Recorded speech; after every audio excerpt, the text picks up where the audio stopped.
Assalamualaikum warahmatullahi wabarakatuh. Kita lanjut kembali video pembelajaran kita. Memasuki video yang ketiga, masih dalam konsentrasi larutan. Dan di video ini, Bapak akan menyampaikan mengenai pengenceran larutan dan pencampuran larutan sejenis dengan konsentrasi berbeda. Ya. Oleh karena itu, basmalah kita lakukan kembali ya.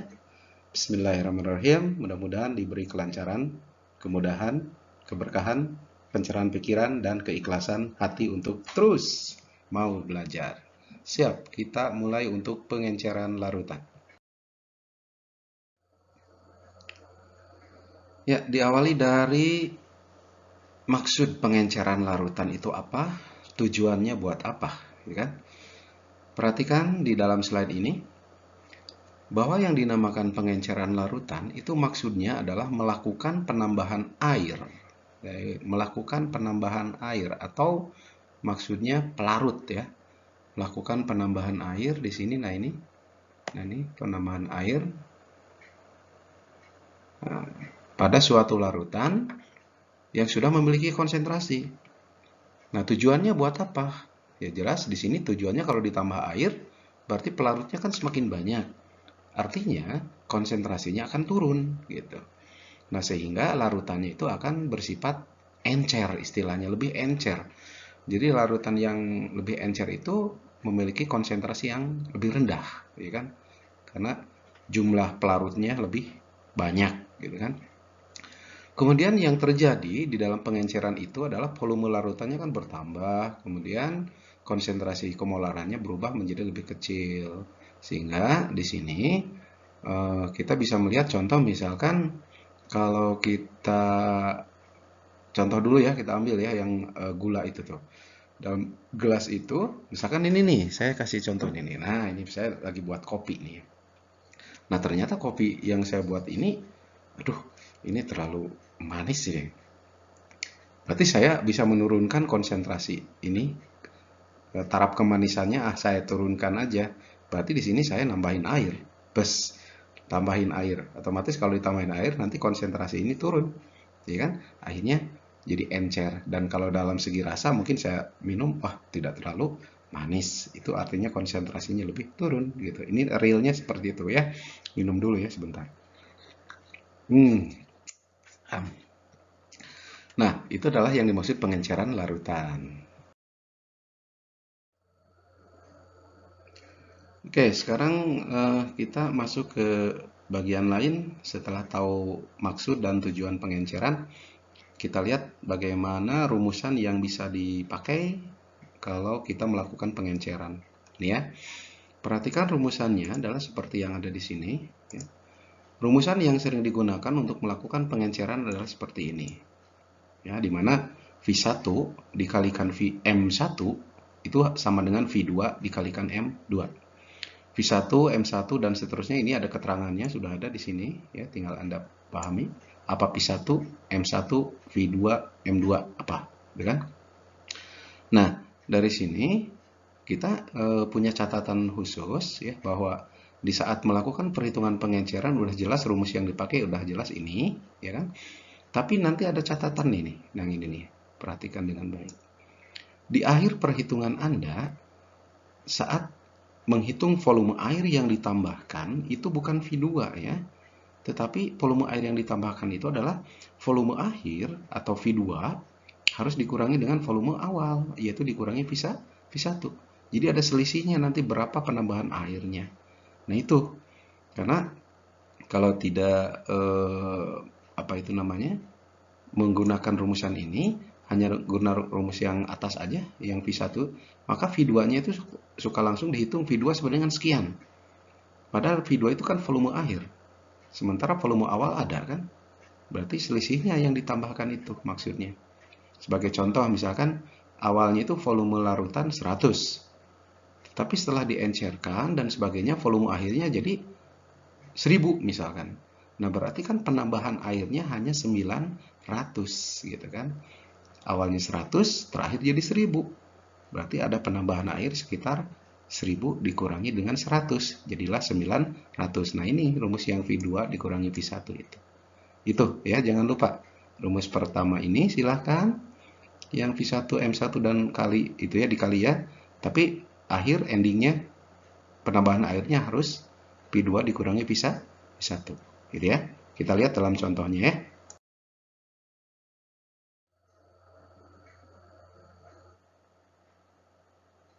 Oke, inilah contoh soal untuk pengenceran. Kita baca soalnya ya. Berapa mililiter air yang perlu ditambahkan untuk merubah, nah ini untuk merubah konsentrasi dari konsentrasi awalnya sekian, ya kan? 400 ml NaCl 1 molar ingin diubah menjadi NaCl 0,25 molar. Ya, perhatikan. Kalau pengenceran selalu konsentrasinya turun, ya kan? Awalnya 1 M, 1 molar menjadi 0,25 M atau molar ya, jadi turun. Nah, dari soal ini kita data ya, kita data untuk kita masukkan ke diketahui. Jadi di sini yang diketahui pertama adalah ada volume awal sebanyak 400. Ya kan? Volume awal 400 atau V1. Konsentrasi awal 1 M.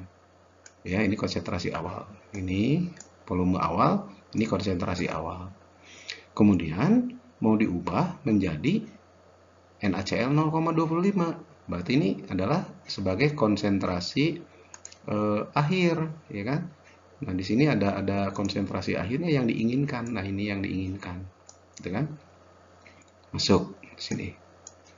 Nah, sehingga berapa banyak volume air yang ditambahkan. Nah, setelah itu kita jawab gunakan rumus pengenceran. Udah, V1 kali M1 harus sama dengan V2 kali M2. Setelah ini tinggal masukkan aja angka-angkanya, ya kan? V1-nya 400, oke, masuk. Konsentrasi awal 1 M, masuk. V2 volume akhir belum tahu, ya kan? Berarti V2 tetap ditulis sebagai V2 ini. Konsentrasi akhir yang diharapkan ini yang 0,25, ya.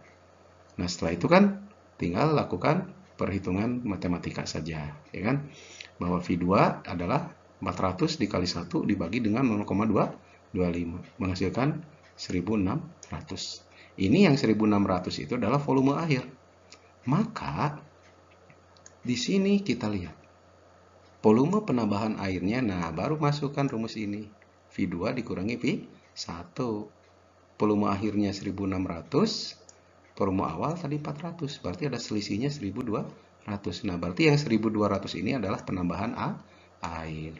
1200 ml boleh diubah ke dalam liter menjadi 1,2 liter. Begitu. Mudah kan ya? Tidak sulit lah ya. Oke, kita lanjut nanti ke pencampuran konsentrasi yang berbeda untuk larutan yang sejenis. Ya, sekarang masuk di konsentrasi larutan untuk perhitungan pencampuran larutan sejenis, tetapi konsentrasinya berbeda ya, dan volumenya juga berbeda. Seperti apa yang harus kita lakukan ya? Nah, ini tentunya rumusan-rumusannya sudah Bapak berikan di materi kan, tinggal kita bahas saja ya. Kita akan coba bahas sama-sama. Yuk. Nah, di sini sampai kepada rumusan bagaimana kalau kita mencampurkan larutan yang sejenis tetapi punya volume dan punya konsentrasi yang berbeda-beda. Ya. Ini rumusannya bisa kalian gunakan ya. Sehingga di sini konsentrasi akhir itu kita sebutlah di sini sebagai konsentrasi campuran ya. Nah, ini kita istilahkan ada konsentrasi campuran di sini.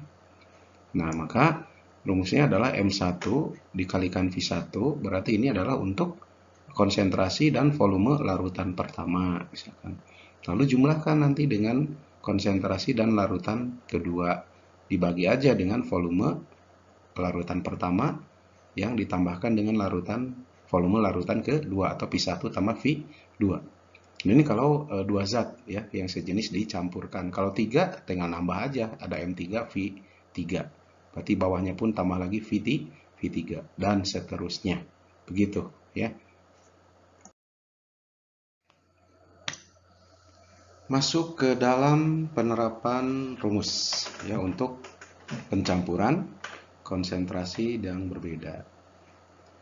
Contoh soal, hitunglah konsentrasi HCl yang akan diperoleh jika 200 ml HCl 200 ml HCl 0,4 molar dicampurkan dengan 300 ml HCl 0,5 molar. Kalian perhatikan di sini ya bahwa larutannya sejenis ya. Di sini kan HCl, ini juga sama HCl ya. Nah, cuman di sini HCl yang pertama atau larutan yang pertama kan punya volumenya adalah 200. Ini volume yang pertama 200. Lalu konsentrasi larutan pertama adalah 0,4. Nah, sementara di sini kita lihat larutan yang kedua punya volume 300 dan punya konsentrasi 0,5. Nah, keduanya larutan ini dijadiin satu. Ya. Maka di sini kalau kita masukkan ke dalam data diketahui, di sini perhatikan konsentrasi HCl yang pertama atau M1-nya adalah 0,4 M. Itu yang ini ya. Lalu volume yang pertamanya adalah 200 sebagai V1, berarti ini. Kemudian konsentrasi yang kedua ini 0,5. Yang 0,5 itu berarti yang ini kan? Nah, yang ini ya. 0,5 dan volumenya 300 ya, yang ini.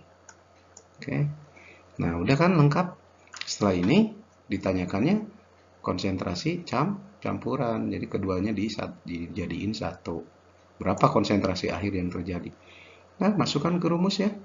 Nah, rumusnya di sini kan tadi dalam rumus campuran itu adalah M1 atau V1 kali M1 ditambah V2 kali M2 dibagi dengan V1 tambah V2.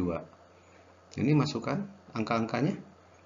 0,4 sebagai M1, 200 sebagai V1, 0,5 sebagai M2, dan 300 sebagai V2. V1 200, V2 300. Masukin. Setelah itu tinggal lakukan aja perhitungan ya.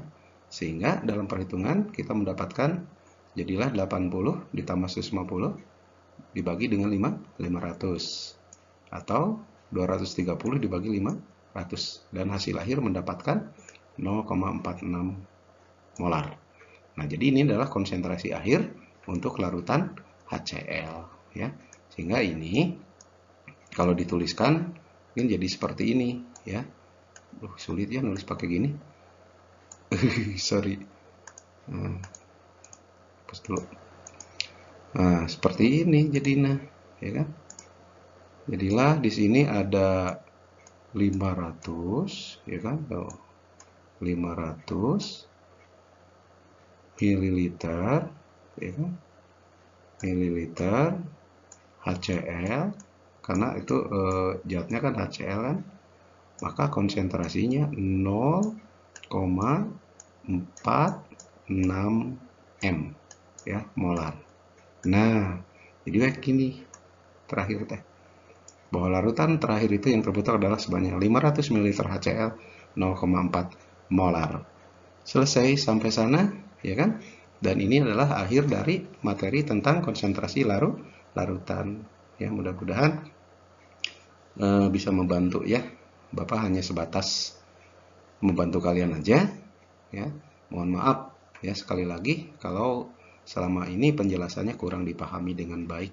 Itu adalah mutlak mungkin kelemahan dari Bapak pribadi ya. Terima kasih untuk selanjutnya ya. Dan mudah-mudahan kalian berhasil dan bisa naik ke kelas 11 nanti semuanya ya. Berdoa ya, berdoa semuanya. Terima kasih. Dan di akhir kata mungkin saya mengucapkan wassalamualaikum warahmatullahi wabarakatuh. Teruslah belajar.